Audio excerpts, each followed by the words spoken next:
यह 30 जुलाई 1989 था। रोडियो के इतिहास में दर्ज एक अशुभ शाम। लेन फ्रॉस्ट, सबके चहेते और निडर रोडियो चैंपियन, बैल की सवारी की सबसे बड़ी चुनौती का सामना कर रहे थे, जिससे उनकी सारी हिम्मत की परीक्षा होनी थी। लेन के लिए यह सिर्फ एक खेल नहीं था, यह उसकी जिंदगी थी।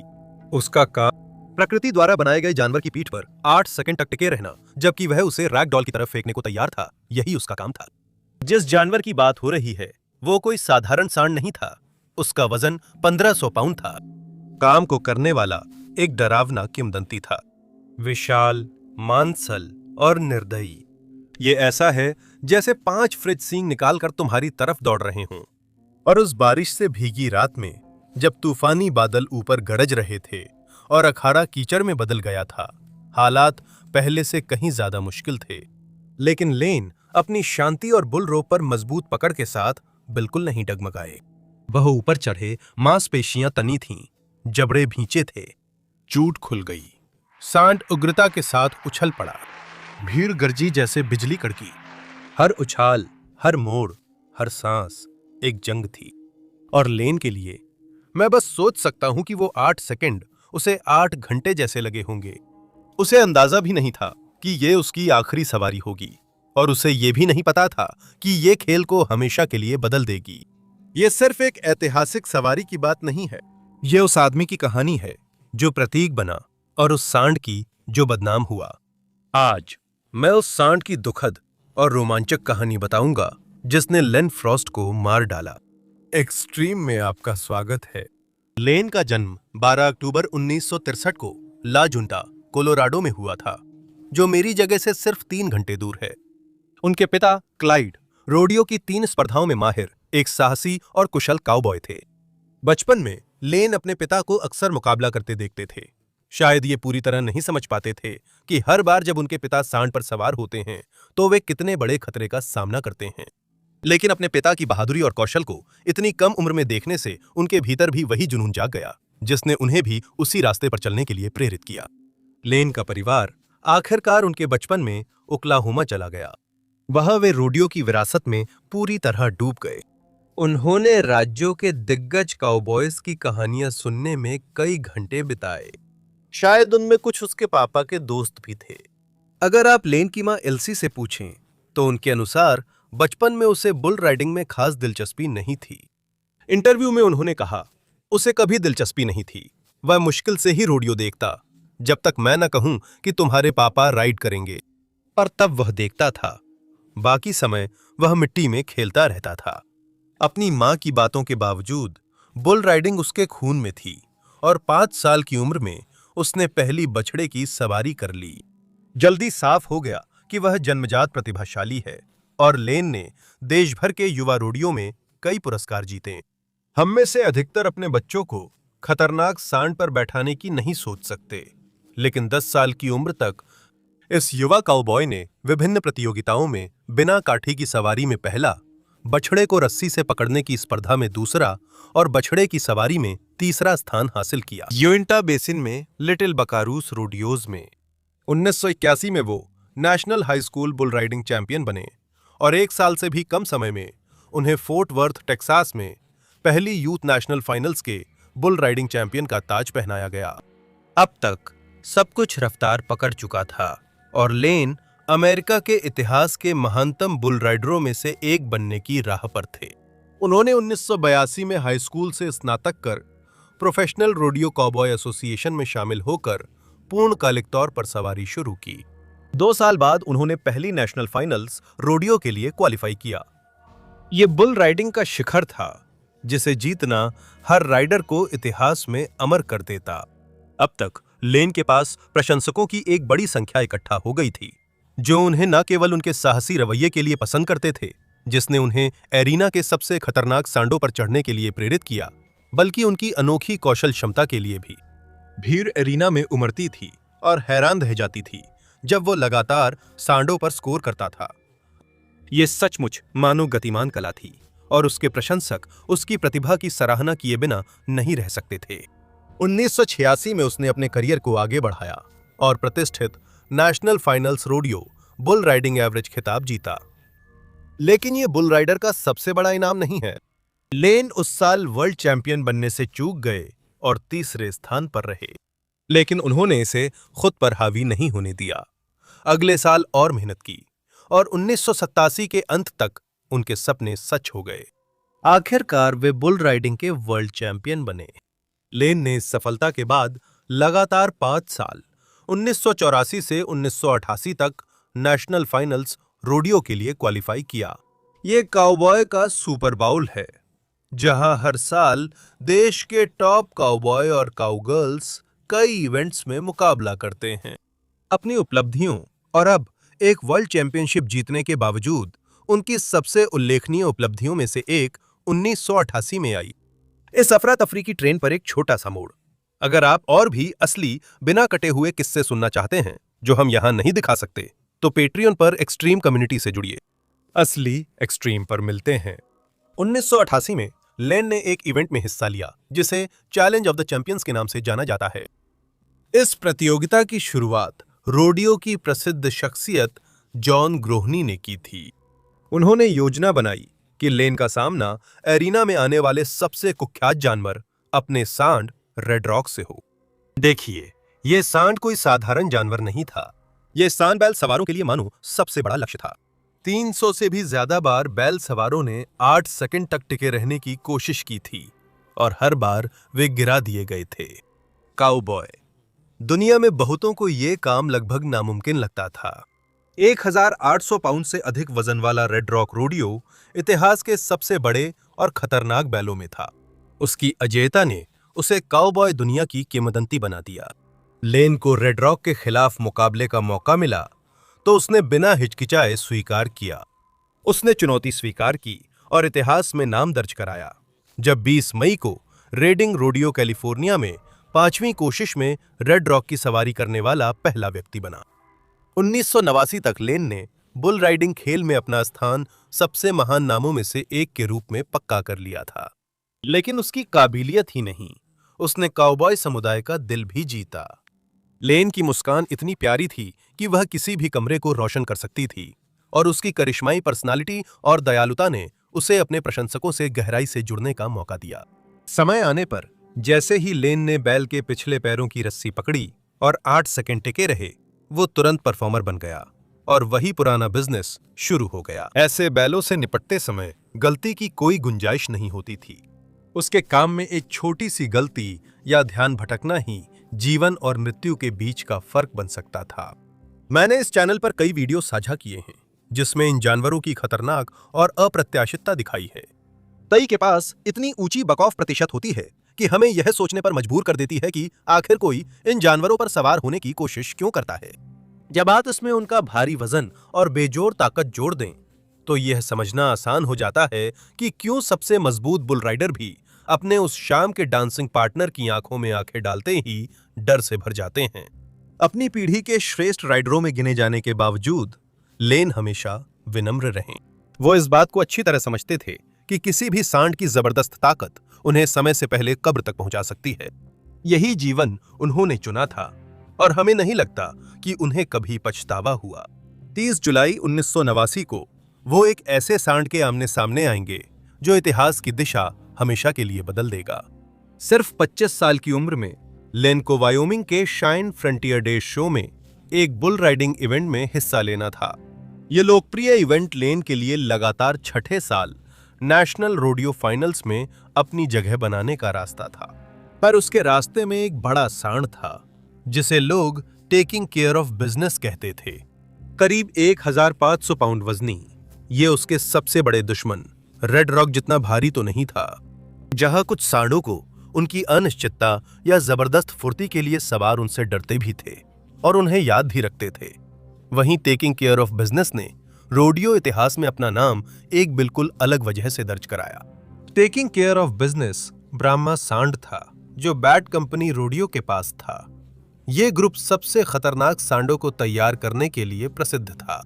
यह नस्ल भारत में उत्पन्न हुई, 19वीं सदी में अमेरिका ले जाई गई और गर्मी सहनशीलता, प्रजनन क्षमता व क्रॉस ब्रीडिंग में आनुवंशिक लाभों के लिए प्रसिद्ध है। हालांकि उनका अभूतपूर्व आकार, मांसल शरीर और उछलने की प्रवृत्ति उन्हें रोडियो के लिए आदर्श उम्मीदवार बनाती है। 1989 में शायन फ्रंटियर डेज शो तक टेकिंग केयर ऑफ बिजनेस ने रोडियो सर्किट में अपने छोटे करियर के बावजूद एक शक्तिशाली जानवर के रूप में प्रतिष्ठा हासिल कर ली थी। उसकी जबरदस्त ताकत और उछलने की क्षमता ने निसंदेह कई सवारों को यह सोचने पर मजबूर कर दिया कि उन्होंने पहली बार में ही उस पर सवार होने का फैसला क्यों किया। मेरा मतलब है, क्या आप उन्हें दोष दे सकते हैं? इस जानवर से गिरना सवारों को अगले दिन काफी चोटें दे जाता। अगर किसी सवार के नाम ये सांड निकलता तो उसे मजबूरी में इसके विशाल शरीर पर चढ़ना पड़ता और जब तक समय पूरा नहीं हो जाता टिके रहने की पूरी कोशिश करनी होती। इवेंट के दिन लेन के लिए सब कुछ सामान्य ही रहा। उसने कुछ समय अपने प्यारे प्रशंसकों से बात करने में बिताया, जो उसे प्रदर्शन करते देखने के लिए दूर दूर से आए थे। उसे लगा कि वह इतिहास रचने वाला है। पिछले साल में कई शानदार जीत के बाद उसका आत्मविश्वास चरम पर था। अगर आप इस चैनल को कुछ समय से देख रहे हैं तो जानते हैं कि कोई भी त्रासदी से नहीं बच सकता और आपदा कभी भी आ सकती है। बारिश के बाद सूरज की किरणें बादलों से निकलकर मिट्टी और कीचड़ से भरे अखाड़े को रोशन करने लगीं। अखाड़े की परिस्थितियां चुनौतीपूर्ण थीं, फिर भी लेन हमेशा की तरह थोड़े प्रतिकूल हालात में भी शानदार रहे। भीड़ ने उनका नाम पुकारते हुए तालियां बजाईं जब वे सांड पर चढ़ने बढ़े। दोपहर 3:30 बजे तक उन्हें बीच गेट से धकेला गया। अब शो शुरू होने का समय था। लेन ने अपनी संतुलन को अच्छी तरह संभाला जब सांड उन्मादी तरीके से उछलता और लात मारता हुआ बाहर निकला। उसने रस्सी को और कसकर पकड़ा, अपनी सारी ताकत का इस्तेमाल करते हुए उसकी पीठ पर बने रहने की कोशिश की और ज्यादा अंक पाने के लिए उसे एड़ लगाई। भीड़ ने तालियां बजाईं जब उसका खाली हाथ सांड के हर जोरदार उछाल पर लहराया। टेकिंग केयर ऑफ बिजनेस ने कोशिश की, लेकिन हर छलांग और झटके में वो लेन को पीठ से नहीं गिरा सका। एक क्षण के लिए ऐसा लगा कि लेन ने सांड की तीव्रता का मुकाबला कर लिया है, लेकिन फिर एक तेज झटका और दिशा बदलते ही टेकिंग केयर ऑफ बिजनेस ने उसे अपनी पीठ से उछाल दिया। भीड़ खुशी से झूमी और तालियां बजाईं, क्योंकि उन्हें पता था कि लेन ने स्कोर के लिए जरूरी 8 सेकंड पूरे किए हैं। लेकिन लगभग तुरंत ही उन्हें महसूस होने लगा कि कुछ गलत है। लेन की कलाई रस्सी में फंस गई थी और वो अजीब तरीके से गिरा, सीधे सांड की नजरों के सामने आकर। उसके पलक झपकने से पहले ही टेकिंग केयर ऑफ बिजनेस ने उस पर झपटा और जब वह जमीन पर सिकुड़कर पड़ा था तब उस पर बेरहमी से हमला किया। उसने अपने वजन से उसका सिर और शरीर कुचल दिया। फिर उसने जोरदार झटके से अपना बड़ा सींग उसके शरीर में घुसा दिया। भीड़ हैरान होकर चुप हो गई जब उन्होंने अपने हीरो को अखाड़े में गिरा देखा।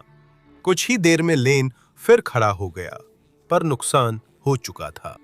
वह बहुत दर्द में था और सांस लेने में कठिनाई हो रही थी। घबराकर उसने दोस्त टफ हेडमन को मदद के लिए इशारा किया। इस घटना की फुटेज में दिखता है कि लेन मदद के लिए दौड़ते लोगों की ओर कदम बढ़ाता है और फिर मुंह के बल गिर जाता है। चिकित्सा पेशेवर उसकी मदद को दौड़े। उन्होंने बुल राइडर से प्रतिक्रिया पाने की पूरी कोशिश की, लेकिन जल्द ही साफ हुआ कि वे कुछ नहीं कर सकते। जैसे ही आपातकालीन सेवाएं लेन का शव ले गईं, पूरे एरिना में सन्नाटा छा गया और भीड़ बस देखती रह गई। जब वो लगभग शाम 4 बजे मेमोरियल अस्पताल पहुंचे, उन्हें मृत घोषित कर दिया गया। डॉक्टर स्किप रॉस उन पहले आपातकालीन सहायता देने वालों में थे जिन्होंने उस दुर्भाग्यपूर्ण दिन की घटनाओं पर बाद में बात की।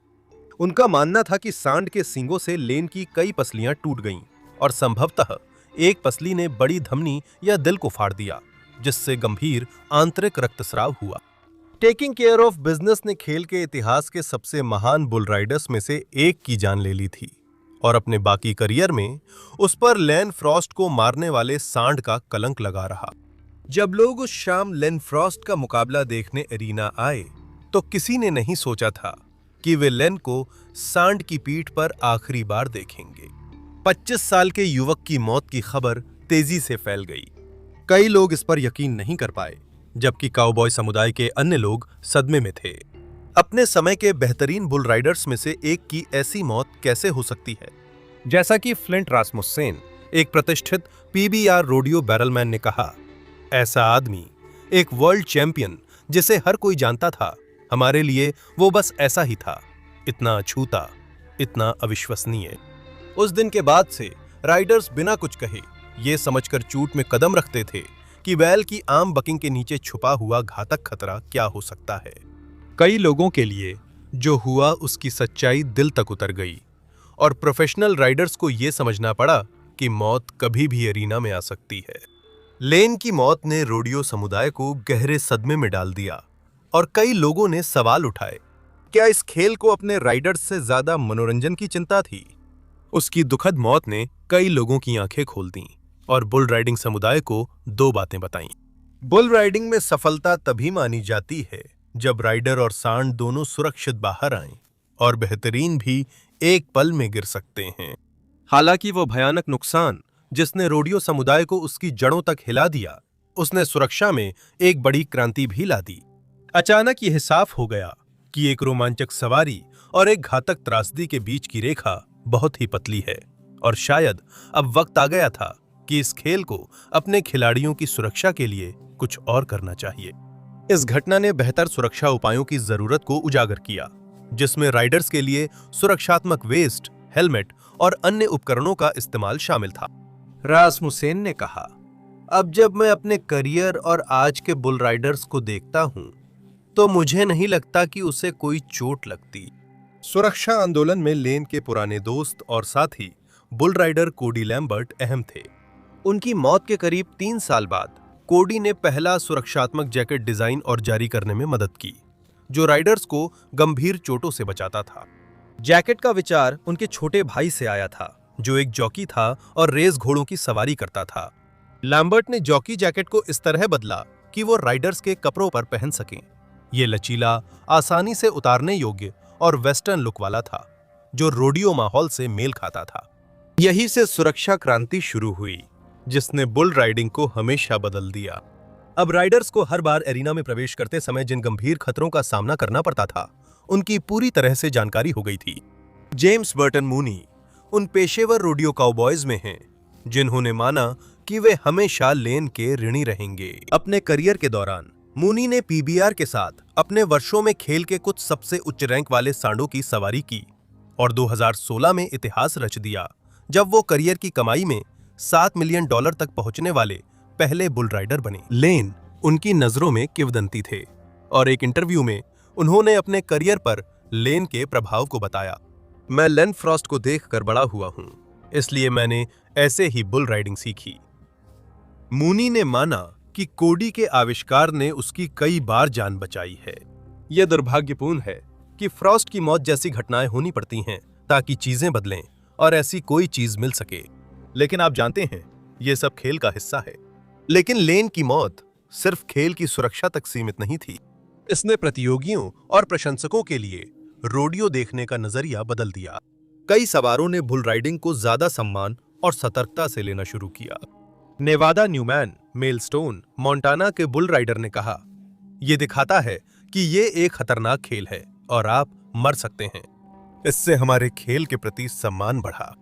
इसी तरह प्रशंसकों ने भी बुल राइडिंग को उसमें शामिल जोखिमों की गहरी समझ के साथ देखना शुरू किया, जिससे खेल के प्रति अधिक सम्मानजनक और सहायक रवैया विकसित हुआ।